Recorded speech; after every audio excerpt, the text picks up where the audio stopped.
Like the video, subscribe to the channel, and turn on those notifications. And once you're done, leave a comment down below and I just might end up responding.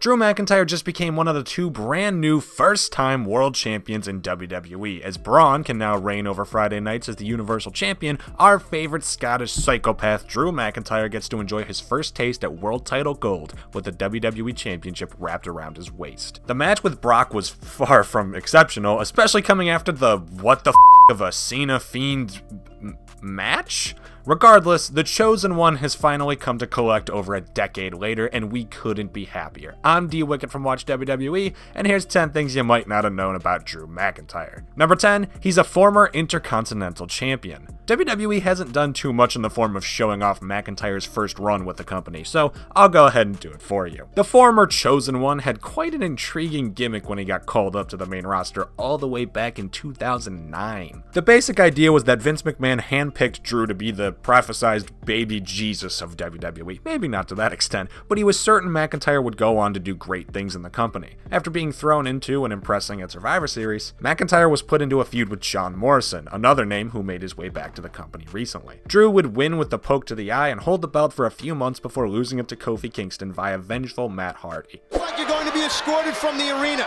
Read the fine print on your ticket. Kofi Kingston did it! Definitely one of the most forgettable IC champions in history. But you'll never take my Intercontinental title!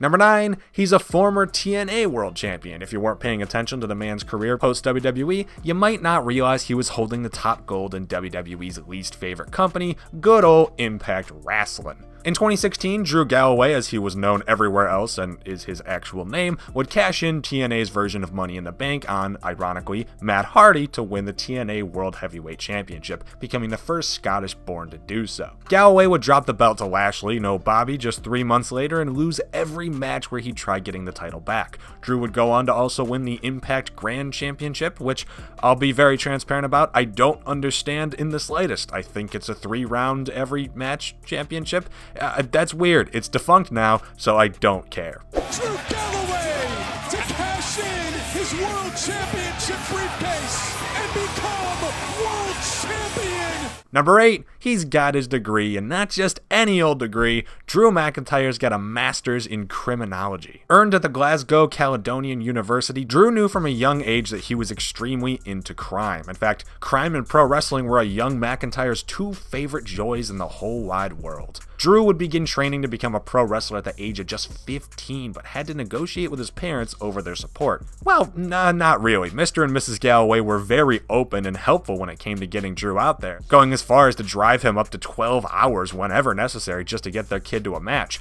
But in order to maintain such a high level of support, Drew had to maintain a high GPA. And he did, always putting maximum effort into both his training and his schooling, eventually going on to earn himself that master's. I was a boy during my first run. I was 21 when I got signed. I never had a chance to grow up, straight from university, my parents' house, to straight to WWE and been told what to do. Number 7, he was in 3MB. Alright, here's a softball entry for anyone who has watched over the last 5 years, but we try keeping these lists friendly to new WWE viewers as well. So, for anyone just tuning in the first time and seeing this badass Drew McIntyre hoisting up the top company belt, congratulations, you're currently seeing Drew McIntyre at his peak. Let's talk about him at the Valley. I mentioned his Chosen One gimmick earlier, which came about in 2009, but by 2011, it was pretty clear that McIntyre either wasn't ready for the position in the company, or the company was just tired of trying to position him as such. After a good few months not really doing anything of note, McIntyre was lumped together with fellow jobbers Jinder Mahal and Heath Slater and named the 3-man band. 3MB, a play on Heath's former gimmick as the 1-man band. This right here is the lowest you can get when it comes to the roster. Guys, we're live, big man. We can't stop. You gotta go.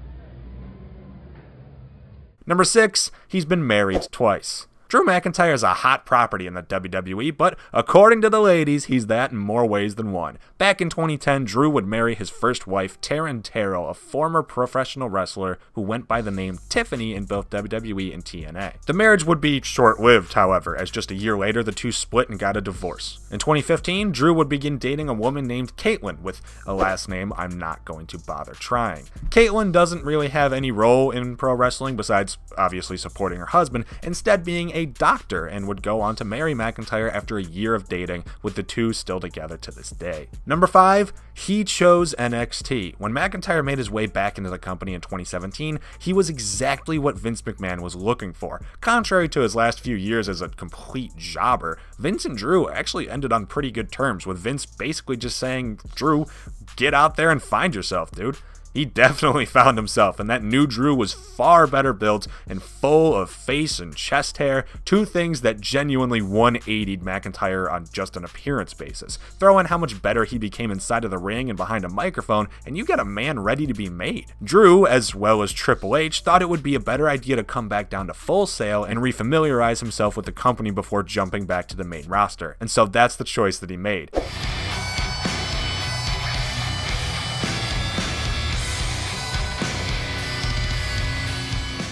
And, as such, number 4, he's the only re-signed star to win the NXT Championship. Drew holds an interesting little distinction from any other wrestler ever, being the only man to leave WWE, be re-signed, and then go down to win the big gold and black strap.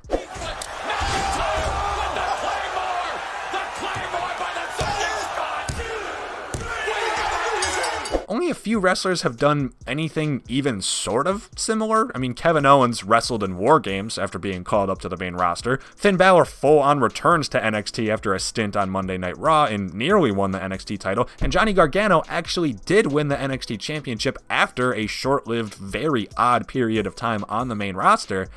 But obviously none of those three were fired from the company before going back down to NXT. It's an odd tidbit of info, but a record that only McIntyre currently holds. It was at NXT TakeOver Brooklyn 3 in August that Drew McIntyre dethroned Bobby Roode. Number 3, his interactions with the FBI at age 10.